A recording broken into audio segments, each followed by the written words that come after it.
పిల్లలు జూన్ 5 దేనికి ప్రత్యేకత? ఈరోజు పర్యావరణ దినోత్సవం. చేతులు పట్టారు కదా, దాన్ని లేట్ రాసారు. చెప్పు నువ్వు. పచ్చని చెట్లు ప్రగతికి మెట్లు. అప్పుడు నువ్వురా. Save tree save life. ప్రకృతిని ప్రేమించండి, పర్యావరణాన్ని రక్షించండి. నువ్వు. Save environment and save earth. Hi guys, ప్రపంచ అభివృద్ధి పేరుతో ఎన్నో చెట్లను నరుకుతూ పరిశ్రమ నుంచి వెలువడే విష పదార్థాలు, వాహనాల నుంచి వెలువడే విషవాయువులు, ప్లాస్టిక్ మొదలుగున్న వాటి వల్ల ప్రకృతి చాలా దెబ్బతింటూ పర్యావరణ కాలుష్యం ఏర్పడుతుంది. ఇలాంటి పరిస్థితుల్లో జంతు, మనిషి జీవరాశులకు ఎంతో అవసరమైన ప్రాణవాయువు ఆక్సిజన్ తక్కువైపోతుంది, విషవాయువులు ఎక్కువైపోతున్నాయి.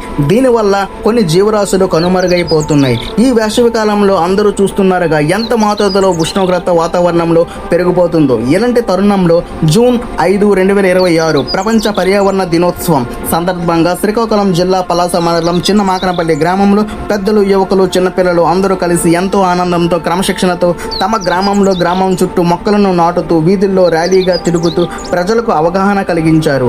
ఈ గ్రామ ప్రజలు, యువకులు ఎంతో మందికి ఆదర్శం కావాలని తమ గ్రామాల్లో, పట్టణాల్లో చెట్లను నాటుతూ పర్యావరణాన్ని రక్షించడంలో భాగం కాగలరు. జై హింద్, జై భారత్. పర్యావరణాన్ని పరిశుభ్రంగా ఉంచడంతో పాటు పర్యావరణం ఎల్లకాలలా చక్కగా పచ్చదనంగా ఉంటేనే చల్లగా ఉంటుంది.